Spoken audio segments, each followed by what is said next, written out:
우리 함께 올 말씀은 창세기 45장 13절부터 15절의 말씀입니다. 우리 합독하도록 하겠습니다.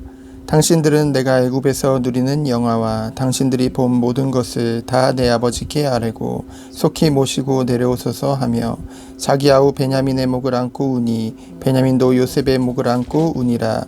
요셉이 또 형들과 입맞추며 안고 우니 형들이 그제서야 요셉과 말하니라. 아멘.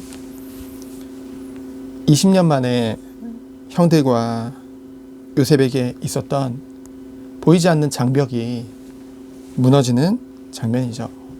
무엇으로요? 용서라는 그것으로 그 보이지 않던 그 장벽이 무너지게 되어진 것입니다. 20년이라는 시간 동안 요셉은 어떤 길을 걸었나요? 온갖 고난과 역경을 통과하게 되어졌죠. 그 가운데 하나님이 함께 하심과 섭리하심을 누렸고요. 결국은 하나님이 자신에게 주신 꿈, 곧 언약이 성취됨을 보게 되어졌습니다. 요셉이라고 연약하지 않았을까요? 때로는 원망하는 마음도 있었을 것입니다. 때로는 극심한 한계에 부딪히기도 했겠죠. 하지만 그 마음과 그 중심과 그 모든 것을 하나님이 붙잡으시고 하나님이 모든 것을 이끄신 것이죠. 결국은 요셉이 깨닫게 되어졌습니다. 그래, 이 모든 것을 이루신 분이 하나님이시구나. 나를 하나님께서 큰 구원을 위해서 앞서 보내신 것이구나. 형들이 아니구나. 그 사실을 깨닫게 되어졌죠. 또 20년이라는 시간 동안 형들은 어땠습니까? 마음 편히 살았겠습니까? 아니요. 요셉 앞에 처음 섰던 형들의 대화를 들어보면은 마음이 편하지 않았다는 것을 알게 되어지죠. 애거라는 그 요셉의 모습이 끊임없이 떠오르고 그것에 죄책감을 가지게 되어졌고요. 미안한 마음을 가지게 되었고요. 결국은 회개하는 마음을 갖게 되어졌겠죠. 더 나아가 공동 책임 의식까지 제가 잘못해서 저 형이 잘못해서 누가 잘못해서가 아니라 공동적으로 그 잘못에 대한 그 책임 의식을 가지고 있었다는 것을 우리는 말씀을 통해 보게 되어집니다. 더 나아가서 나중에는 그 하나 남은 베냐민을 보호하고 아버지 또한 보호하려는 그런 마음과 중심을 보게 되어지죠. 그러한 요셉과 그러한 형들이 20년 만에 죄한 것입니다. 한 사람의 일방적인 희생 같아 보였지만은 결국은 모든 것이 하나님의 섭리였죠. 이것이 믿어지지 않으면, 발견되지 않으면 여러분 절대로 건강한 관계가 회복될 수 없는 것입니다. 사람과의 관계 속에서요. 사실 성도라 함은, 하나님의 자녀라 함은 누구든지 빚진 자입니다. 이것저것 이득과 이것저것 내 뭔가 이익을 계산하기에는 받은 선물이 너무나 크다는 거죠. 누구로부터요? 하나님으로부터요. 그렇잖아요. 마태복음 18장에 보면은 어떤 비유가 나옵니까? 1만 달란트를 빚진 자가 있다는 거죠. 임금이 그것을 다 탕감해 준 거예요. 기분 좋죠. 신나게 그 빚을 탕감받은 자가 가다가 길에서 100데나리온을 빚진 자, 그 동료를 만난 거예요. 어떻게 했습니까? 그 목을 잡고 너 돈 갚아라. 안 갚으면은 어떻게 할 거냐?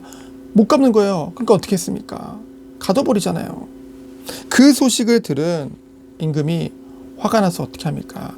그를 다시 불러다가 100달란트 네가 다 갚아라.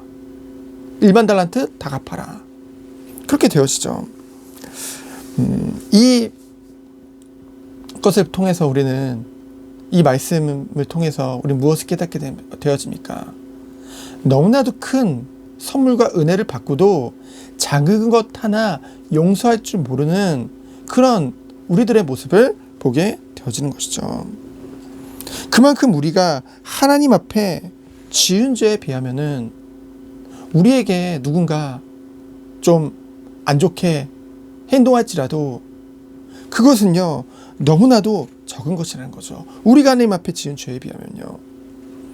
하나님은요 우리의 모든 죄를 값없이 용서하셨습니다. 하지만 우리는 100데나리온을 빌려준 사람과 같이 우리가 받은 것에 비하면은 너무나 작은 잘못도 용서하지 못하는 사람이란 거죠.